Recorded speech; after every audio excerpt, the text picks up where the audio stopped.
आशा करता हूँ आप सब बहुत अच्छे होंगे। और आज का लेक्चर हम स्टार्ट करते हैं। पिछले लेक्चर में जो हमने बात की थी वो प्रिज्म में बात की थी, और प्रिज्म में हमने डेविएशन की वैल्यू लिखी थी। और डेविएशन का जो फॉर्मूला था थिन प्रिज्म के लिए, उसकी वैल्यू थी म्यू रिलेटिव -1 इंटू ई। फिर हमने एक फॉर्मूला और देखा था कि mu equal to sine of delta minimum plus a/2 upon sine of a/2। ठीक है। फिर इसके बाद हमने जो डिस्पर्जन है उसके बारे में देखा था।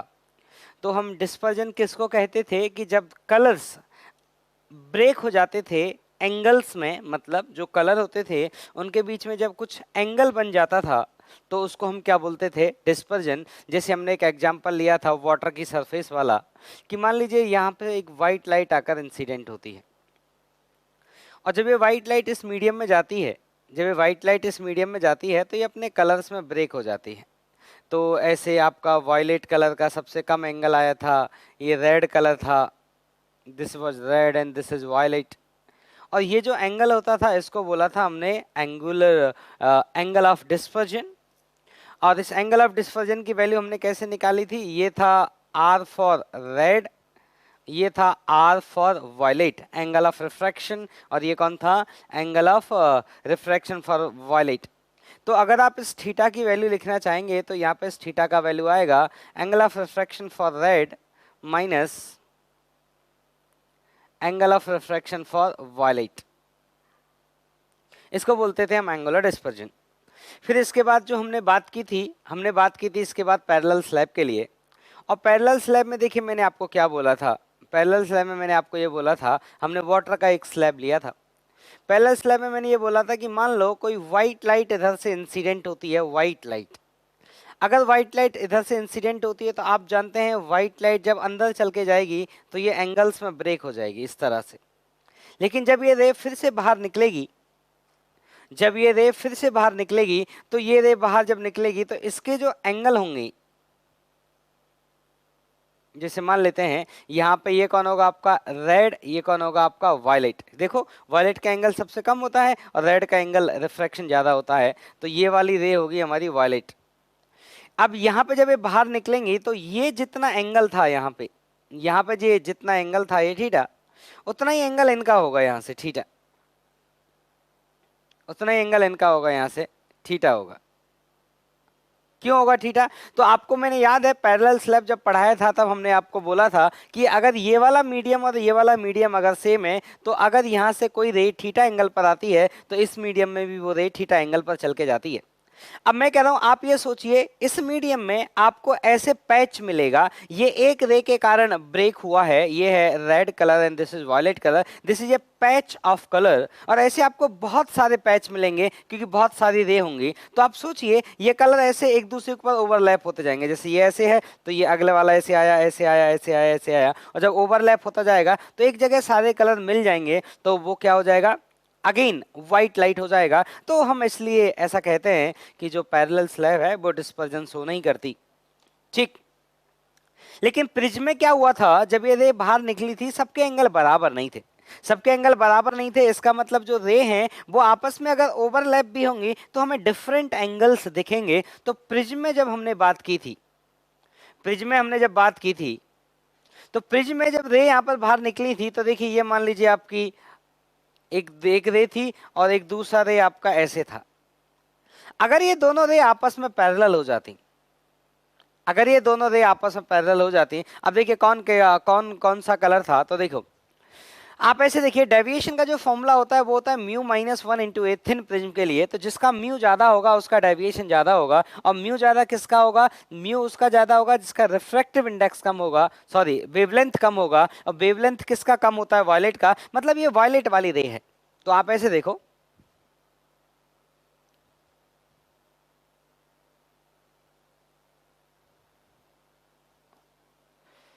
और ये व्हाइट लाइट है, देखो डेविएशन सबसे ज्यादा किसका हुआ है, तो सबसे ज्यादा डेविएशन हुआ है वायलेट का, this is violet and this is red. और सबसे कम डेविएशन किसका हुआ है, रेड का। अब मैं कह रहा हूं कि जब ये रे बाहर निकली, तो जब ये रे बाहर निकली तो ये रे आपस में पैरेलल नहीं है, इनके बीच में कुछ एंगल है। अगर इनके बीच में कुछ एंगल है, अब ये बताइए एक रे को मैंने इस तरह से ब्रेक किया, अब मान लो इसके बगल में एक व्हाइट लाइट में और कंसीडर करता हूं, उसका भी सेम डायग्राम बनेगा, तो आपकी जो रे हैं वो आपस में पैरेलल नहीं है, तो वो पैच ऐसे मिल नहीं पाएंगे, ऐसे पैच वो मिल नहीं पाएंगे, इस तरह से मिल नहीं पाएंगे, तो मिल नहीं पाएंगे तो वो ओवरलैप नहीं कर पाएंगे, तो आपको अलग से दिखेगा, एक वायलेट कलर दिखेगा, एक रेड कलर दिखेगा, और ये वाला जो एंगल है, इसी एंगल को हम क्या बोलते हैं, एंगल ऑफ डिस्पर्जन। और इस एंगल ऑफ डिस्पर्जन का कल हमने वैल्यू लिखा था, एंगल ऑफ डिस्पर्जन थीटा, इसका जो वैल्यू हमने लिखा था वो था वायलेट का डेविएशन माइनस रेड का डेविएशन। फिर हमने एक मीन डेविएशन का वैल्यू लिखा था, मीन डेविएशन। मीन डेविएशन जो होता है वो येलो कलर के डेविएशन से दिया जाता है, वो होता है mu Y minus one into A कौन है, दैट एंगल ऑफ प्रिज्म। और delta B minus delta R, इसको जब हम कैलकुलेट करेंगे ये आ जाएगा mu V minus mu R into A. ठीक है, अब सुनना मेरी बात। फिर हमने एक चीज और डिफाइन करी थी कल, वो थी डिस्पर्सिव पावर। तो डिस्पर्सिव पावर को ओमेगा से रिप्रेजेंट करते हैं, और उसका फॉर्मूला होता है कि that angle of dispersion theta upon mean deviation. और इसका जो वैल्यू आया हमारे पास वो आया mu V minus mu R upon mu Y minus one. और ये एंगल ऑफ प्रिज्म पे डिपेंड नहीं करता, क्योंकि ए ऊपर भी है और ए नीचे भी है। देखो इसमें भी ए है और इसमें भी ए है, जब हम डिवाइड लगाएंगे तो ए कट जाएगा। इसका मतलब ए 2 डिग्री होता, 3 डिग्री होता, 5 डिग्री होता, 10 डिग्री होता, डजंट मैटर, वो हमेशा क्या हो जाएगा, कैंसिल आउट हो जाएगा। इसका मतलब प्रिज्म का डिस्पर्सिव पावर किस पर डिपेंड करता है, only on medium, only on material, जिस मटेरियल से वो प्रिज्म बना है। ठीक, यहां तक कि कल बात हमारी हो गई थी। अब मैं आपको आगे जो बात करने जा रहा हूं वो है, चलिए पहले कुछ क्वेश्चन करते हैं, फिर मैं आपको दो चीजें प्रिज्म से रिलेटेड और बात करेंगे। अब इसमें मैं आपको एक चीज नोटिस कराता हूं, आप ये देखिए जो डेविएशन हो रहा है प्रिज्म का, वो डेविएशन किधर हो रहा है, प्रिज्म के बेस की तरफ। तो ऐसे हम याद रखेंगे कि जो डेविएशन होता है रे में, वो किधर होता है, प्रिज्म के बेस की तरफ डेविएशन होता है। किसी भी का भी डेविएशन देख लें, चाहे आप वायलेट का डेविएशन देख लें, चाहे आप रेड का डेविएशन देख लें। और मीन डेविएशन का क्या मतलब है कि भाई इसका डेविएशन अलग हुआ, इसका डेविएशन अलग हुआ, तो बोलते हैं कि ऑन एन एवरेज कितना डेविएशन हुआ। जैसे जैसे किसी देश की पर पर्सन इनकम निकाली जाती है, किसी भी देश की, तो पर पर्सन इनकम का एक मतलब है कि ऑन एन एवरेज इस देश में पर पर्सन कितना पैसा है, ऑन एन एवरेज है। हो भी सकता है कुछ लोगों के पास उससे ज्यादा पैसा हो, और हो सकता है कुछ लोगों के पास उससे कम पैसा हो। ठीक है ना। तो मीन डेविएशन का मतलब है कि भाई सबका डेविएशन अलग अलग हुआ है, लेकिन एक मीन वैल्यू जिसके आसपास सबका डेविएशन पाया जाएगा, तो उसको बोल देते हैं हम मीन डेविएशन। और वो कौन दिखाता है हमें, येलो कलर। और in the case of emergency yellow colour का जो रिफ्रैक्टिव इंडेक्स है वो क्या होता है, mu V plus mu R by 2। या फिर आप ऐसे बात कर सकते हैं कि येलो कलर का जो डेविएशन होता है वो कितना होता है, deviation of violet plus deviation of red by 2 in case of emergency. अब सुनना मेरी बात। अब जैसे मैं आपसे क्वेश्चन पूछता हूं, जैसे मान लीजिए ये एक प्रिज्म है, और प्रिज्म का जो एंगल है वो मान लेते हैं 4 डिग्री है, और यहां से एक व्हाइट लाइट आती है, व्हाइट लाइट। यहां से कौन आती है, व्हाइट लाइट। व्हाइट लाइट का क्या मतलब है, इसमें सारे मीडियम, और ये वैक्यूम है, इधर भी वैक्यूम है, इधर भी वैक्यूम है।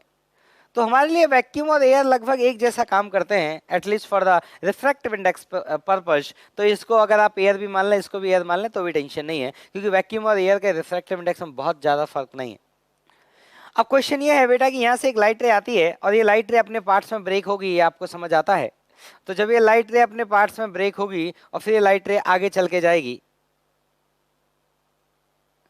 तो पहला क्वेश्चन ये है कि एंगल ऑफ डिस्पर्जन कितना होगा, नंबर 1। दूसरा क्वेश्चन है मीन डेविएशन कितना आएगा, और तीसरा क्वेश्चन है कि इस मटेरियल का डिस्पर्सिव पावर कितना होगा। और आपके लिए रिफ्रैक्टिव इंडेक्स दिया है mu of violet that is 1.6, mu of red that is 1.5, 1.4। ये म्यू का वैल्यू दिया गया आपके, वायलेट के लिए म्यू का वैल्यू और रेड के लिए म्यू का वैल्यू। अब आप कैलकुलेट करें कि क्या इसका एंगल ऑफ डिस्पर्जन होगा। ठीक, कैलकुलेट करें सब लोग।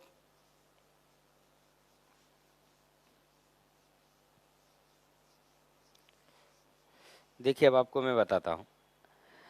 आप जानते हैं कि जो ये एंगल ऑफ डिस्पर्जन थीटा होता है, ये होता है आपका mu V minus mu R into A. तो मैं पहला थीटा की जो वैल्यू होती है वो होती है mu of violet minus mu of red into E. इसका अगर हम वैल्यू निकालेंगे तो देखिए म्यू वायलेट म्यू ए, तो ये आएगा 0.2 और 0.2 को 4 से मल्टीप्लाई करेंगे वो आएगा 0.8, तो ये आया 0.8 डिग्री। ये आया आपका थीटा नंबर 1। नंबर 2, अगर हमें लिखना है मीन डेविएशन, तो आप जानते हैं मीन डेविएशन की जो वैल्यू होती है वो येलो कलर के डेविएशन से दी जाती है, और येलो कलर का रिफ्रैक्टिव इंडेक्स अगर नहीं गिवन है तो आपको बोला गया है कि वायलेट और रेड का आपको एवरेज लेना है, तो इसका एवरेज कितना आ जाएगा 1.5। तो आप क्या लिखेंगे, आप लिखेंगे 1.5 माइनस 1 इंटू ए कितना है 4 डिग्री। इसको सॉल्व करेंगे तो ये आ जाएगा 2 degree, that is the mean deviation. अगर वो हमसे ये पूछे कि बताइए डिस्पर्सिव पावर कितना होगा इस मटेरियल का, तो इस मटेरियल का जो डिस्पर्सिव पावर आएगा वो आएगा 0.8 डिग्री डिवाइडेड बाई 2, तो ये आया 0.4। और इसका कोई यूनिट नहीं होगा डिस्पर्सिव पावर का, क्योंकि ऊपर भी यूनिट है और नीचे भी यूनिट है, दोनों यूनिट क्या हो गए, कैंसिल आउट हो गए, तो इसका डिस्पर्सिव पावर सीधा लिखेंगे हम कितना 0.4। अब ऐसे देखिएगा, अब हम दो तरह के कॉम्बिनेशन की बात करते हैं, दो तरह का जो कॉम्बिनेशन होता है उसकी बात करते हैं। तो कॉम्बिनेशन होता है, एक होता है डायरेक्ट विजन कॉम्बिनेशन, एक होता है direct vision, direct vision combination. Direct vision combination का मतलब ये है, डायरेक्ट विजन कॉम्बिनेशन का मतलब ये है कि आपकी जो रे है उनमें नेट डेविएशन 0 रहना चाहिए, मतलब रे जिस डायरेक्शन में आ रही थी उसी डायरेक्शन में आनी चाहिए। डिस्पर्जन हो जाए हमें चलेगा, मतलब वो रे अपने एंगल्स में ब्रेक होकर जाएं, हमें कोई दिक्कत नहीं है, लेकिन हमें क्या होना चाहिए, डेविएशन नहीं होना चाहिए। तो इसको बोलते हैं डिस्पर्जन विदाउट डेविएशन। इसको क्या बोलते हैं, डिस्पर्जन विदाउट डेविएशन। ठीक है, अब सुनना, अब इसका मतलब क्या है, इसका मतलब क्या है, देखिए इसका मतलब मैं आपको समझाना चाहता हूं। जैसे मान लो, इसका मतलब ये है कि मान लो ये एक प्रिज्म है और यहां से मान लेते हैं कोई व्हाइट लाइट इंसिडेंट हो, this is a white light. अब मैं चाहता हूं कि जो व्हाइट लाइट है, जो इस डायरेक्शन में ये व्हाइट लाइट जा रही थी, तो ये व्हाइट लाइट इसी डायरेक्शन में चल के जाए, मतलब इसमें कोई डेविएशन नहीं आना चाहिए। अब कहानी है कि एक प्रिज्म से ऐसा संभव नहीं है, एक प्रिज्म के कारण डेविएशन आना गारंटी है, एक प्रिज्म इसको डेविएट करेगा ही करेगा। तो हम कहें कि इसके लिए हमें क्या करें, तो एक प्रिज्म आपको एटलीस्ट और लगाना पड़ेगा, क्योंकि प्रिज्म जो डेविएशन करता है वो किधर करता है, अपने बेस की तरफ करता है। अब आप सोचो, अब आप ऐसे सोचो कि अगर मैंने एक प्रिज्म इसके बगल में लगाया और मैंने इसके जैसा ही लगाया, तो क्या मेरा नेट डेविएशन 0 आ सकता है, नहीं आ सकता, क्योंकि ये डेविएट करेगा बेस की तरफ और ये भी डेविएट करेगा बेस की तरफ, और दोनों का सम 0 आ ही नहीं सकता। इसका मतलब ये कॉन्फ़िगरेशन संभव नहीं है, किसके लिए, डायरेक्ट विजन के लिए। तो फिर हम क्या करें, तो देखिए बताते हैं क्या करें। तो अगर आपको दो ही प्रिज्म यूज करने हैं तो आप एक प्रिज्म को ऐसा लगा दीजिए,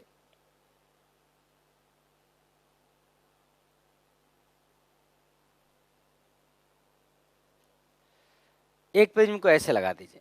हाँ, अब आपका जो कॉन्फ़िगरेशन है डायरेक्ट विजन वाला वो पॉसिबल हो सकता है। कैसे, देखिए ये मान लीजिए आपकी व्हाइट लाइट आ रही है। अब मान लो व्हाइट लाइट का जो नेट डेविएशन है वो नेट डेविएशन 0 होना चाहिए, मतलब बाद में जो लाइट निकल के जाए ना वो इसी डायरेक्शन में निकल के जाए, इसी डायरेक्शन निकल के जाए ऐसे। ठीक, भले ही उसमें थोड़ा बहुत डिस्पर्जन हो जाए एंगल में, मतलब थोड़ा बहुत भले ही उसमें एंगल ऐसे मिल जाए, हमें कोई दिक्कत नहीं है, लेकिन उसमें कोई नेट डेविएशन नहीं होना चाहिए। और डेविएशन हम किससे दिखाते हैं, येलो कलर से दिखाते हैं। इसका मतलब येलो कलर वाली लाइट एटलीस्ट जिस डायरेक्शन से आ रही थी उसी डायरेक्शन में जानी चाहिए, क्योंकि बाकी रेज भी उसके जस्ट आसपास ही होती हैं, बाकी रेज उससे बहुत ज्यादा एंगल पर नहीं होती। तो अगर हमारी येलो लाइट जिस येलो वेवलेंथ जिस डायरेक्शन में जा रही थी और अगर बाद में वो उसी डायरेक्शन में जाए तो हम इसको बोल देंगे this is the direct vision configuration, लेकिन कुछ एंगल एग्जिस्ट करता है तो डिस्पर्जन हुआ होगा। ठीक है ना, तो हम कौन सा केस देख रहे हैं, डिस्पर्जन विदाउट डेविएशन, मतलब डिस्पर्जन हो जाए हमें चिंता नहीं है, लेकिन डेविएशन नहीं होना चाहिए। तो देखिए इसके लिए हम कैसे डील करेंगे, तो इसका डायग्राम कैसे बनेगा, देखिए एक रे ऐसे आएगी, एक रे ऐसे आएगी और येलो वाली वेवलेंथ ऐसे आएगी। फिर ये वाला प्रिज्म क्या करेगा, सेकंड वाला प्रिज्म इनको फिर से डेविएट करेगा किधर, अपने बेस की तरफ। तो ये वाली ऐसे जाएगी, ये वाली ऐसे जाएगी और ये वाली ऐसे जाएगी, और बाद में ये रे इस तरह से बाहर निकल जाएंगी। अब इस पहले प्रिज्म के लिए जो भी रिफ्रैक्टिव इंडेक्स है, इस प्रिज्म का नाम देते हैं लेट्स से 1, इस प्रिज्म का नाम देते हैं लेट्स से 2, तो इसका अपेक्स एंगल हो जाएगा A1, इसका अपेक्स एंगल हो जाएगा A2, और जो रिफ्रैक्टिव इंडेक्स की वैल्यू है इसके कारण जो वैल्यू है उनको बोल देंगे mu V1, mu R1 and mu Y1। ये रिफ्रैक्टिव इंडेक्स की वैल्यू है किसकी, प्रिज्म 1 के मटेरियल की, किस किस के लिए, वायलेट के लिए, रेड के लिए एंड येलो के लिए। और सेकंड वाले के लिए बात करें तो mu V2, mu R2 and mu Y2, ये वेवलेंथ है, ये रिफ्रैक्टिव इंडेक्स है सेकंड प्रिज्म के मटेरियल की। कौन कौन सी वेवलेंथ के लिए, ये है वायलेट के लिए, ये है रेड के लिए और ये है येलो के लिए। हमने क्यों लिखा रिफ्रैक्टिव इंडेक्स, क्योंकि हमें एंगल ऑफ डिस्पर्जन लिखना है, हमें मीन डेविएशन लिखना है, तो हमें इस बात की जरूरत पड़ेगी कि ये रिफ्रैक्टिव इंडेक्स है क्या। अब देखते हैं। तो पहली बात तो हमें डेल्टा नेट 0 चाहिए। इसका मतलब आया deviation produce by 1, mean deviation produce by 1 plus mean deviation produce by 2, और इन दोनों का समेशन क्या आना चाहिए, 0।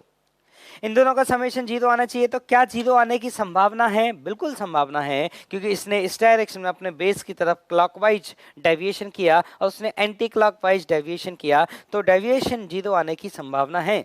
क्यों, क्योंकि एक का डेविएशन क्लॉकवाइज है और एक का डेविएशन एंटी क्लॉकवाइज है। तो जितना डेविएशन इसने किया होगा अगर उतना ही डेविएशन उसने किया होगा तो नेट डेविएशन क्या आ जाएगा, 0 आ जाएगा। तो इक्वेशन लिखते हैं। तो ये कितना करेगा डेविएशन, तो ये करेगा mu V deviation mu Y 1 - 1 into A1। अब दोनों का डायरेक्शन ऑलरेडी अपोजिट है, तो अगर दोनों का मैग्नीट्यूड बराबर हो गया तो नेट डेविएशन क्या आ जाएगा, म्यू Y2 - 1 इंटू A2।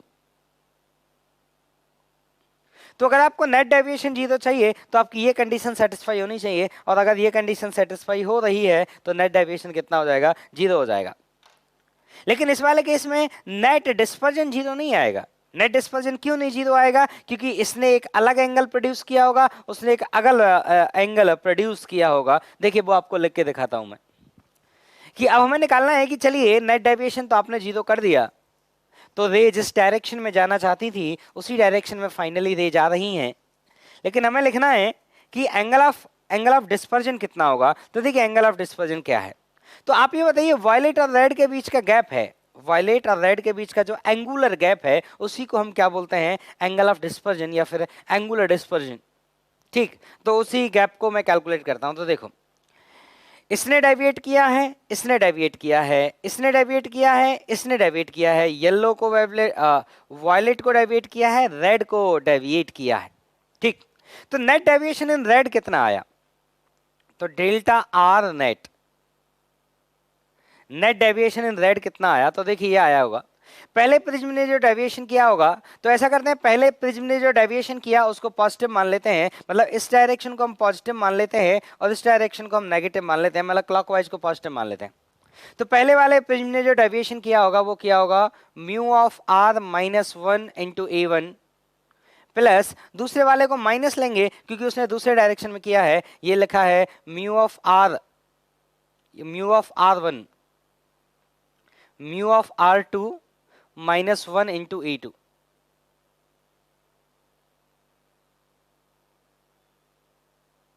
इसको थोड़ा बड़ा बड़ा लिखते हैं, mu of R1 -1 into A1। ठीक है, अब सुना मेरी बात। तो आपका ये हुआ रेड कलर का नेट डेविएशन। अब बात करते हैं वायलेट कलर का नेट डेविएशन कितना आएगा, डेल्टा वी नेट। तो डेल्टा वी नेट का अगेन इसने जो डेविएशन किया प्रिज्म 1 ने वो किया है क्लॉकवाइज डायरेक्शन में, और प्रिज्म 2 ने जो किया है वो किया है एंटी क्लॉकवाइज डायरेक्शन में। तो ये आएगा mu V1 -1 into A1 plus minus of mu V2 of -1 into A2। ठीक, अब हमें निकालना है कि नेट एंगुलर डिस्पर्जन कितना हुआ होगा। तो ऐसा करते हैं, इसके डेविएशन में से इसके डेविएशन को सब्ट्रैक्ट करते हैं, तो थीटा एंगल ऑफ डिस्पर्जन, तो एक डेल्टा आर या डेल्टा वी नेट में से हम डेल्टा आर नेट को सब्ट्रैक्ट कर देते हैं, ये हमें कौन मिलेगा, एंगुलर डिस्पर्जन। तो थीटा का जो वैल्यू आया वो देखिए, डेल्टा वी नेट ये रखा आपका, डेल्टा आर नेट आपका ये रखा। आप इसमें से इसको सब्ट्रैक्ट करिए तो देखिए क्या आएगा, इसमें से जब आप इसको सब्ट्रैक्ट करेंगे तो ये आएगा mu V one minus one into A one minus mu V two minus one into A two. इसमें से इसको सब्ट्रैक्ट करेंगे तो यहाँ पे फिर माइनस लगेगा, माइनस इसमें से इसको सब्ट्रैक्ट करेंगे तो इसमें से सब्ट्रैक्ट करेंगे तो देखिए माइनस कॉमन लेके लिखता हूं मैं बाहर, ध्यान से देखना। तो यह आएगा mu V two minus one into A two minus mu, ये जब इसमें से इसको ये आर था ना, अच्छा देखिए फिर से लिखते हैं इसको, हाँ अच्छा वॉयलेट का नेट डेविएशन लिखना है, ठीक। तो वॉयलेट का जब नेट डेविएशन लिखेंगे तो ये रहा मेरा वॉयलेट का नेट ये रहा मेरा वॉयलेट का नेट डेविएशन। तो ये आएगा आपका mu V one minus one into A one, ये माइनस वाली टर्म है तो इसको माइनस ही लगा के लिख देते हैं, इसको ये आया mu V two minus one into A two, ये आया मेरा डेल्टा वी नेट। अब मुझे लिखना है delta R net, delta R net को आप पुट करूंगा, माइनस लगाऊंगा तो ये प्लस बन जाएगा, ये माइनस बन जाएगा, तो ये आएगा mu R one minus one into A one, और ये बन जाएगा plus plus mu R two minus one into A two. ठीक, आप सुनना मेरी बात। अब ऐसा करिए, आप जो ये वाली टर्म है और ये वाली टर्म है इसको एक साथ लाकर देखिए। क्यों एक साथ लाकर देखिए, कुछ पर्पज है इसलिए मैं कह रहा हूं, एक साथ लाकर देखिए इस वाली टर्म को इस वाली टर्म को, तो आपको लगेगा ये है, ये देखिए लिख देते हैं mu V one minus one into A one minus mu R one minus one into A one. तो ये वाली जो टर्म है ये है angular dispersion produced by prism one, minus minus common लगा के देखिए। अब यहां पे देखिए फिर से, ये है mu V two minus one of A two and minus of mu R two minus one of A two. तो देखिए ये वाली जो टर्म है यहां से यहां तक, ये है angular dispersion produced by prism one and this is the angular dispersion produced by prism two. ठीक, इधर को आप लिख लीजिए।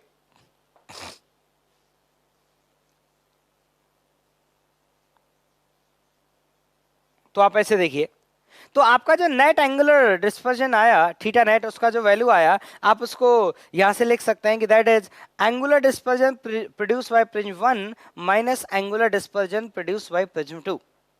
उसको आप सीधा लिख सकते हैं, यहां से देखो। ठीक, ठीक है, तो आपको ये लिखना पड़ेगा। अब इसके लिए यहाँ पे थीटा वन का वैल्यू पुट करेंगे, थीटा टू का वैल्यू पुट करेंगे, और जब क्वेश्चन पूछा जाएगा तो हम उसको यहाँ से सॉल्व कर लेंगे। अब मान लेते हैं दोनों जो प्रिज्म है उनका अपना अपना डिस्पर्सिव पावर है, तो omega one and omega two are the dispersive power of these prism. ठीक है ना, अब देखिएगा, अब जो ये थीटा नेट है इसको देखिए मैं एक टर्म में और लिख के दिखाता हूं। ओमेगा वन जो मेरा dispersive power for prism one है, इसको मैं क्या बोलूंगा, इसको मैं बोलूंगा theta one upon mean deviation, theta one upon mean deviation produce by one. और जो ओमेगा टू है उसको मैं क्या बोलूंगा, उसको ओमेगा टू को बोलूंगा मैं theta two upon mean deviation produce by two. अब यहां से हम जानते हैं कि दोनों का जो मीन डेविएशन है वो बराबर है, दोनों का मीन डेविएशन बराबर है, तभी तो नेट डेविएशन 0 आया। तो ऐसा करते हैं, इसको एक नंबर में मान लेता हूं, let's say that number is p, इसको एक नंबर में मान लेता हूं p।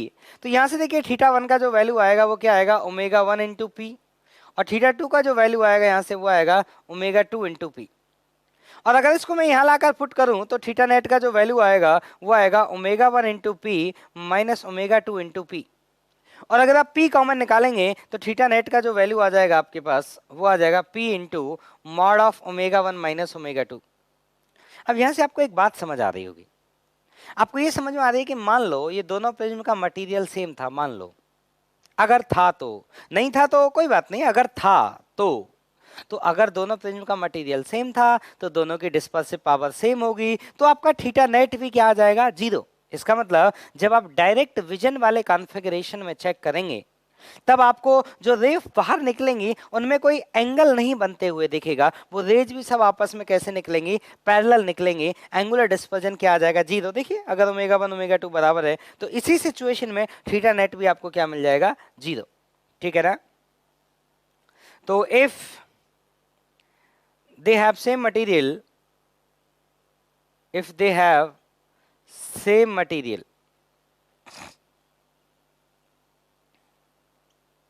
net dispersion will also be 0।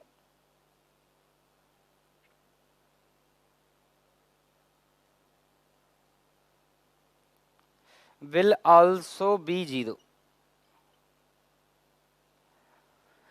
इसी तरह से एक दूसरा कॉम्बिनेशन होता है जिसको बोलते हैं एक्रोमेटिक कॉम्बिनेशन, मतलब उसको बोलते हैं डेविएशन विदाउट डिस्पर्जन, मतलब डिस्पर्जन नहीं होना चाहिए, डेविएशन होना है हो जा। तो अगला कॉम्बिनेशन देखिए,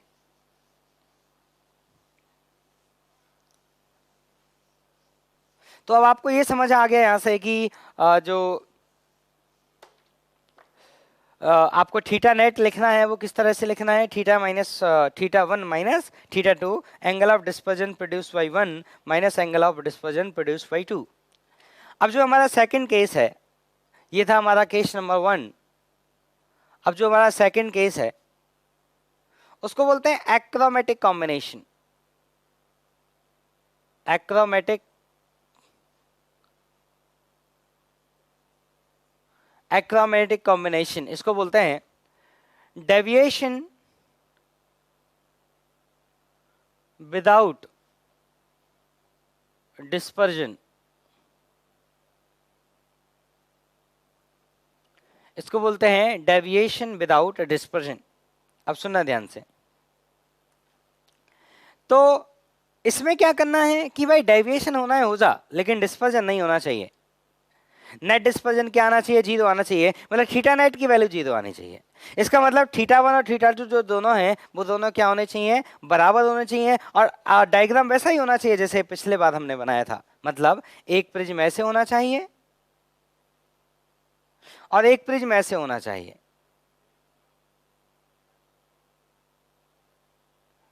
ये दो प्रिज्म इस तरह से होने चाहिए।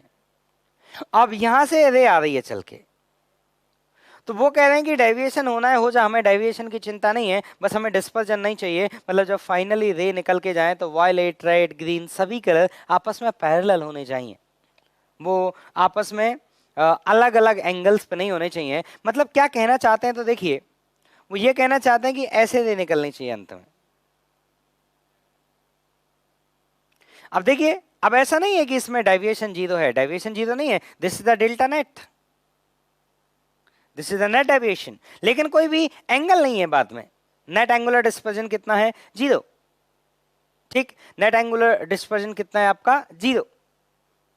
ठीक, तो ठीक है, अब देखिए इसको लिख के दिखाते हैं। तो सिमिलर स्टोरी जैसे हमने पिछले बार के लिए लिखा था, इसमें हम किसको 0 करेंगे, थीटा नेट को 0 करेंगे। थीटा नेट 0 होने के लिए दोनों का एंगुलर डिस्पर्जन बराबर होना चाहिए। एक ने एंगुलर डिस्पर्जन किया है क्लॉकवाइज डायरेक्शन में और एक ने कौन से डायरेक्शन में किया है, एंटी क्लॉकवाइज डायरेक्शन में। तो दोनों का 0 आने की संभावना है क्योंकि दोनों की अपोजिट डायरेक्शन है। ये है प्रिंस 1, ये है प्रिंस 2, इसका अपेक्स एंगल A1, इसका अपेक्स एंगल A2, उसके लिए रिफ्रैक्टिव इंडेक्स जैसे mu V1, mu R1, mu Y1, और दूसरे वाले के लिए म्यू V2, म्यू R2 और म्यू Y2। अब इक्वेशन लिखते हैं थीटा नेट 0 के लिए, तो देखिए इसके कारण डिस्पर्जन कितना आएगा, तो डिस्पर्जन आएगा mu V1 minus mu R1 into A1। This is the dispersion produce by 1 theta 1, और थीटा 2 कितना होगा, mu V2 minus mu R2 into A2, that is theta 2, और ये दोनों बराबर होने चाहिए, तभी आपका थीटा नेट क्या आएगा, 0। तो थीटा नेट का जो वैल्यू होगा वो होगा mod of theta 1 minus theta 2, और ये आपको चाहिए क्या, 0 चाहिए। तो थीटा 1 और थीटा 2 दोनों को बराबर होना पड़ेगा। इसका मतलब ये हुआ कि mu V1 minus mu R1 into A1 बराबर होना चाहिए mu V2 minus mu R two into A two के। देखिए इस पे सवाल करेंगे अभी, ये बराबर होना चाहिए, पहले एक बार इसकी कैलकुलेशन कर लेते हैं। अब बात करते हैं मीन डेविएशन की। तो मीन डेविएशन के लिए जब बातें करेंगे तो देखो भाई नेट डेविएशन 0 हो भी सकता है, नहीं भी हो सकता, तो एक ने क्लॉकवाइज एक ने एंटी क्लॉकवाइज, तो डेल्टा नेट निकाल लेते हैं। तो ये आएगा, तो दोनों अपोजिट डायरेक्शन में है तो किसी एक डायरेक्शन को पॉजिटिव मान लीजिए, या फिर मॉड करके लिख लीजिए, मॉड, ठीक, मॉड करके लिख लीजिए कि डायरेक्शन हम अलग से देख लेंगे, हम मैग्नीट्यूड लिख लेते हैं, दोनों का अपोजिट डायरेक्शन में है, तो mean deviation produce by 1 minus mean deviation of produce by 2, this is the net deviation, ठीक है ना। तो अगर ये ज्यादा हुआ इससे तो इसी के डायरेक्शन में नेट डेविएशन आ जाएगा, और ये ज्यादा हुआ इससे तो इसके डायरेक्शन में नेट डेविएशन आ जाएगा, ठीक। अब अगेन सेम कहानी, अब आप मान लो कि जो डिस्पर्सिव पावर है, जो डिस्पर्सिव पावर है, एक का डिस्पर्सिव पावर है ओमेगा 1, दूसरे का डिस्पर्सिव पावर है ओमेगा 2। ओमेगा 1 का वैल्यू क्या लिखा जाएगा, ये लिखा जाएगा theta 1 upon mean deviation produce by 1, और इसको लिखा जाएगा theta 2 upon mean deviation produce by 2।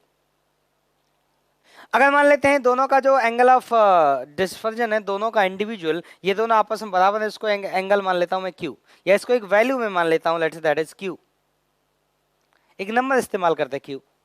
तो यहां पे जब मैं आपका नेट डेविएशन लिखने जाऊंगा, जब मैं आपका नेट डेविएशन लिखने जाऊंगा, डेल्टा नेट वो आएगा डिस्पर्सिव, तो इसकी जगह मैं क्या लिख सकता हूं, दैट क्यू बाई ओमेगा 1, और इसकी जगह मैं क्या लिख सकता हूं, क्यू बाई ओमेगा 2। कैसे, क्योंकि जो ये आपका थीटा 1 थीटा 2 है, इसको मैंने क्यू माना है, थोड़ा अच्छे से लिख देता है, इसको मैंने क्यू माना है, क्यू, क्यू माना है मैंने, ये क्यू माना है मैंने, क्यू, थीटा नहीं है, क्यू है, ठीक है, और ये इनका एंगल ऑफ डिस्पर्जन है थीटा 1 और थीटा 2, ठीक।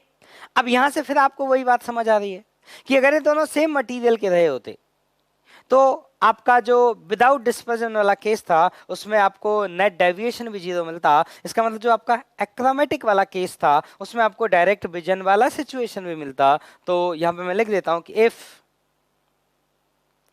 They have same material, if they have same material, if they have same material, then net deviation will also be 0.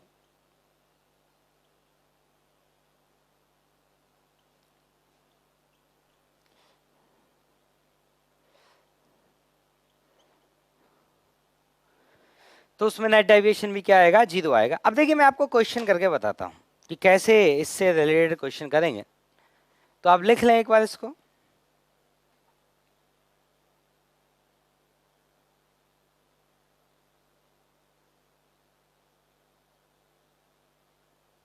सुनिए।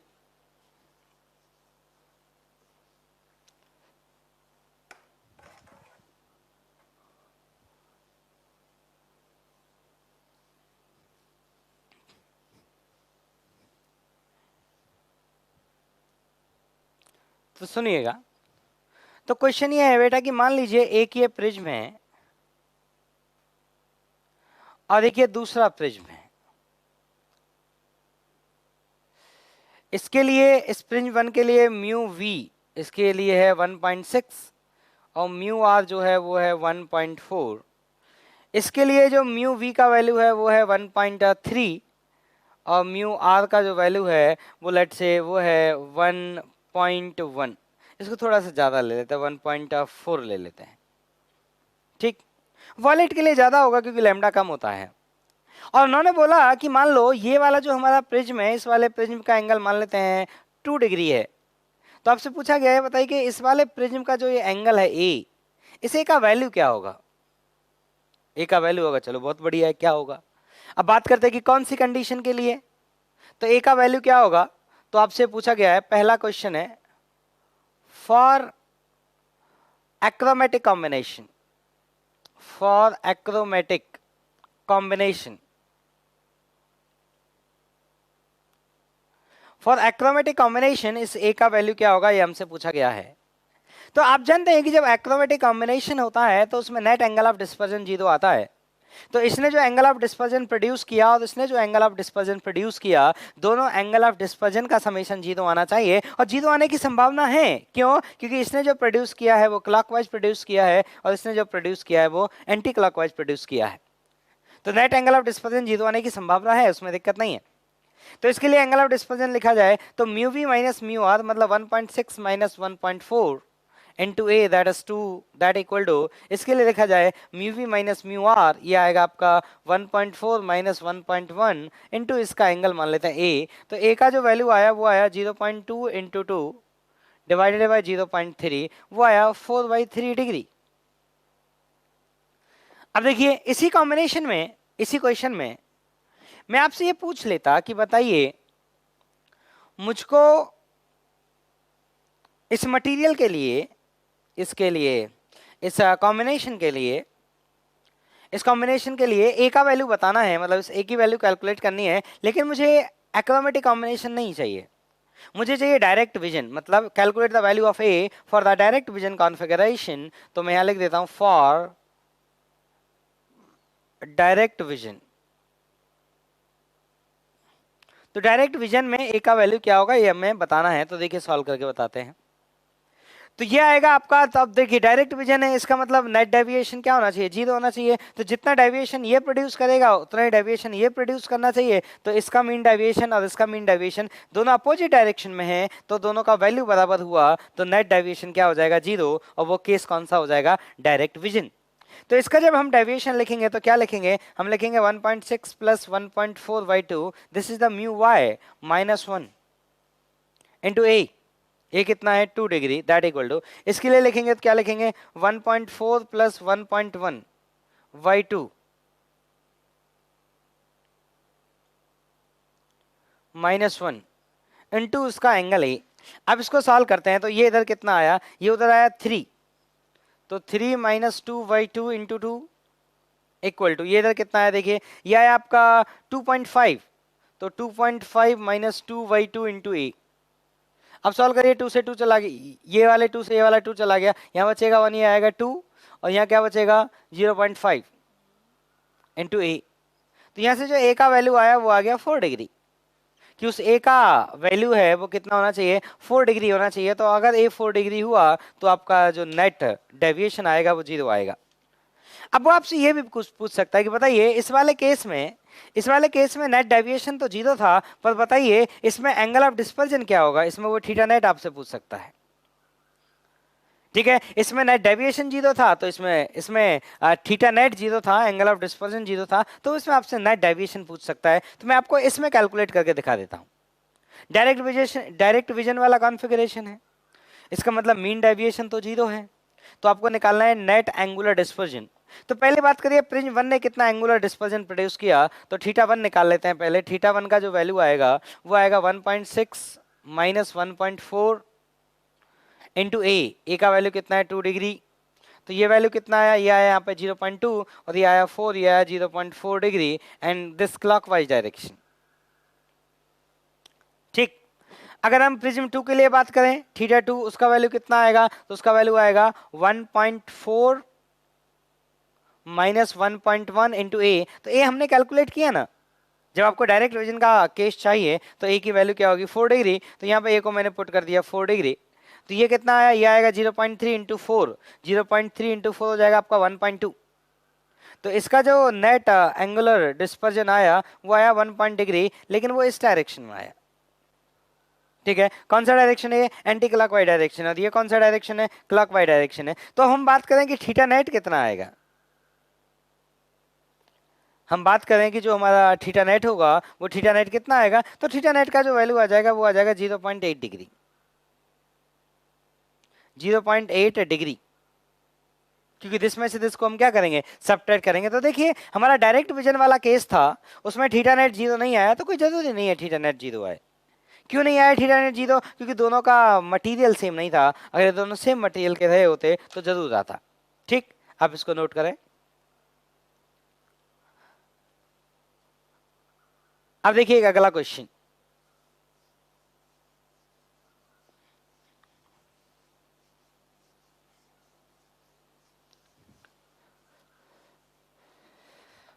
अगला क्वेश्चन ऐसे है कि मान लीजिए ये एक प्रिज्म है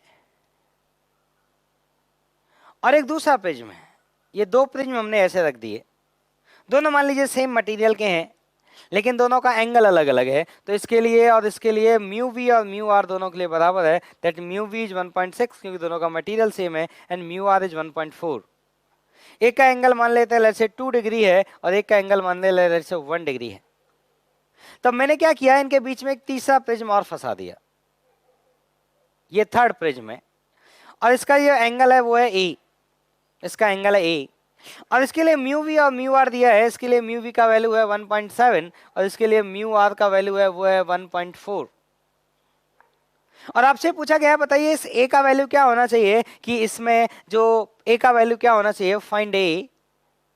मैं अगेन दोनों क्वेश्चन करता हूं जो पिछले बार किए। फाइंड ए, पहला नेट डेविएशन 0 और दूसरा नेट डिस्पर्जन 0, मतलब पहला फॉर ए, फाइंड ए, पहला कंडीशन किसके लिए, फॉर डायरेक्ट विजन,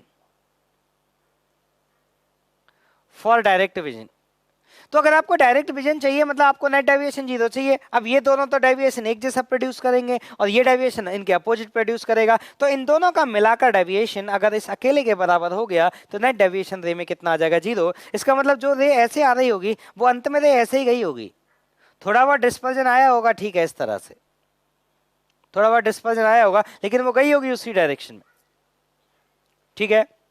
नहीं, अपने को डायरेक्ट विजन चाहिए, हाँ डायरेक्ट विजन मतलब उसी डायरेक्शन में गई होगी। तो इन दोनों ने कितना डेविएशन दिया वो कैलकुलेट कर लेते हैं।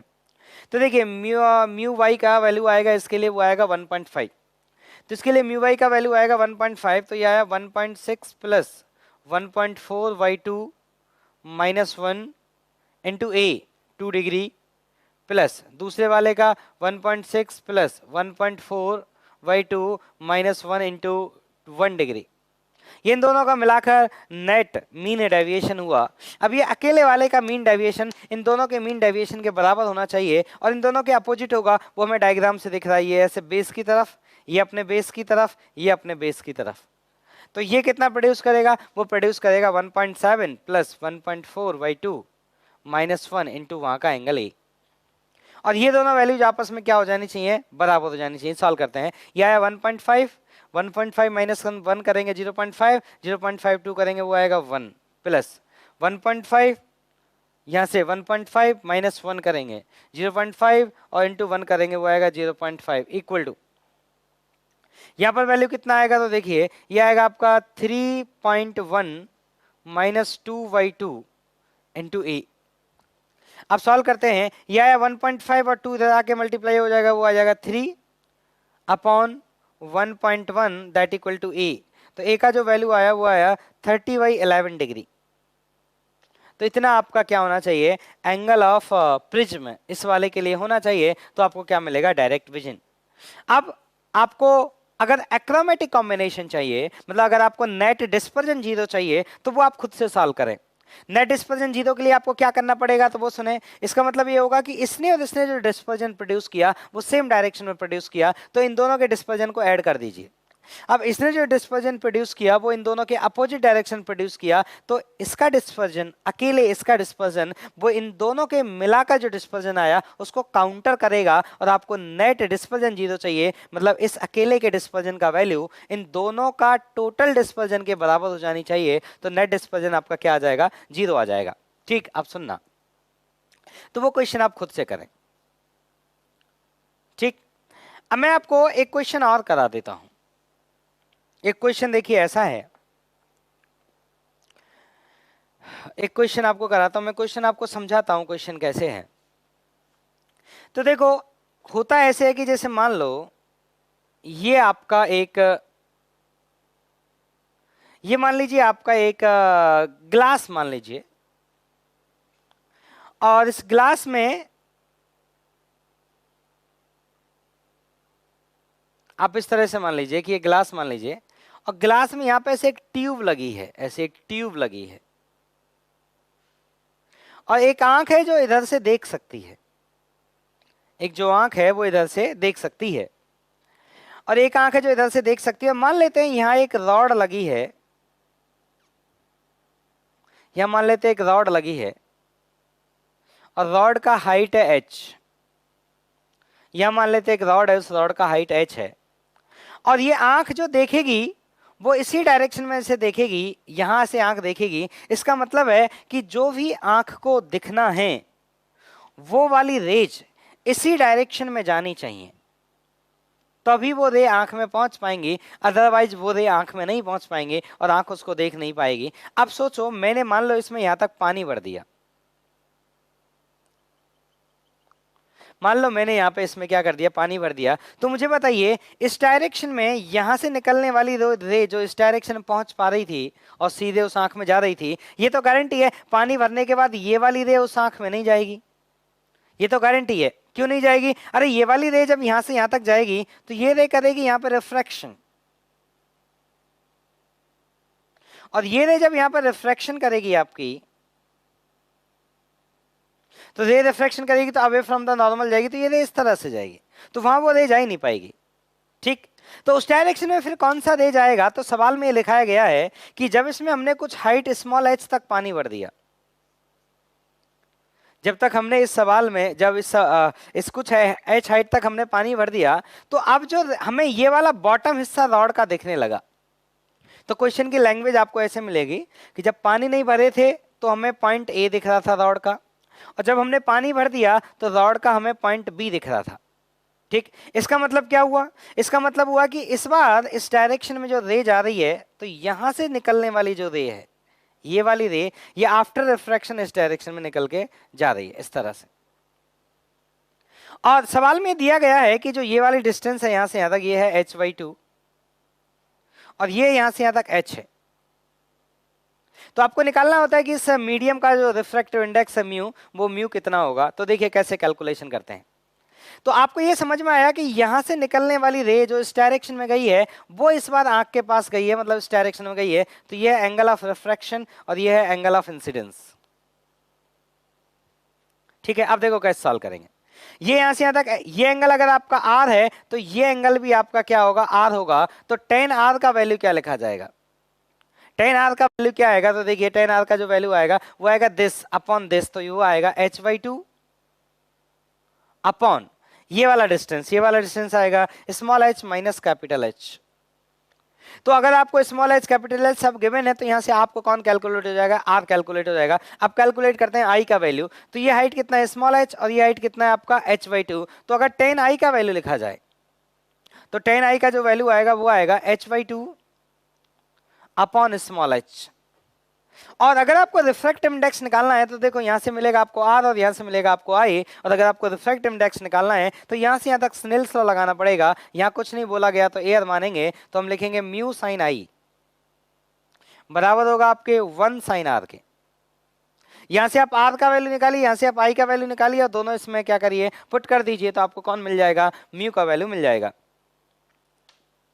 ठीक है, तो इस तरह से देखिए आप ऐसे कुछ, जैसे एचसीबी में एक ऐसा क्वेश्चन है, तो इसलिए ये मैंने बताया एचसीबी में क्वेश्चन आपको मिलेगा। उस क्वेश्चन में उन्होंने ऐसे लिखा है कि पहले हम इस कॉर्नर को देख पा रहे थे और जब हमने पानी भरा तो यहां से हम इसको देख पा रहे हैं। इसका मतलब यहां से जो रे पहले जा रही थी, एचसीबी में मैंने थोड़ा मॉडिफाई किया है। एचसीबी में जो क्वेश्चन है वो ऐसे है, एचसीबी में ऐसे क्वेश्चन है कि यहां से पहले हम इस कॉर्नर को देख पा रहे थे, ऐसे उन्होंने एक ट्यूब बनाया है और बोले कि जब हमने पानी भरा ना, जब मान लीजिए हमने यहां तक पानी भर दिया, बोले अब हम क्या कर रहे हैं ना, अब हम उस कॉर्नर को नहीं देख पा रहे लेकिन इस वाले पॉइंट को देख पा रहे हैं। इसका मतलब आपको क्या करना है, आपको एक रे कंसीडर करनी है यहां से इस तरह से, और ये वाली रे आफ्टर रिफ्रैक्शन इधर चली जानी चाहिए, तभी वो उस आंख को दिखेगा। ठीक, तो देखिए अब आप प्रिज्म वाले क्वेश्चन सॉल्व करें और चलिए फिर मिलते हैं नेक्स्ट क्लास में। तब तक देखिए क्वेश्चन एचसीबी आप जरूर सॉल्व करें, और आपके पास सीट दिया गया है ज्योमेट्रिकल ऑप्टिक्स का, उसे भी जरूर सॉल्व करें।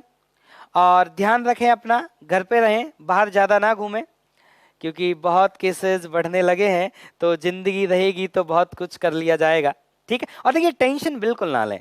अगर मान लीजिए जैसे मान लीजिए कोई क्वेश्चन नहीं होता तो उसमें नर्वस नहीं हो, क्योंकि हर क्वेश्चन हमसे हो जाए ये गारंटी नहीं है। तो आप उसे क्या करें, पूछें, क्योंकि हो सकता है आपसे कुछ कंसेप्ट में कहीं गलती हो रही हो। तो आप उससे पूछें, और जब उस प्रॉब्लम को सॉल्व कर दिया जाएगा फिर आपसे क्वेश्चन होने लगेंगे। तो क्वेश्चन ना होना कभी भी गलत बात नहीं होती। गलत बात होती है आप उसको पूछें नहीं। तो आप उसे जरूर पूछें, जिससे कि क्वेश्चन आपके होने लगे और आपका थोड़ा कॉन्फिडेंस बढ़ेगा। ठीक है, तो चलिए फिर मिलते हैं नेक्स्ट क्लास में।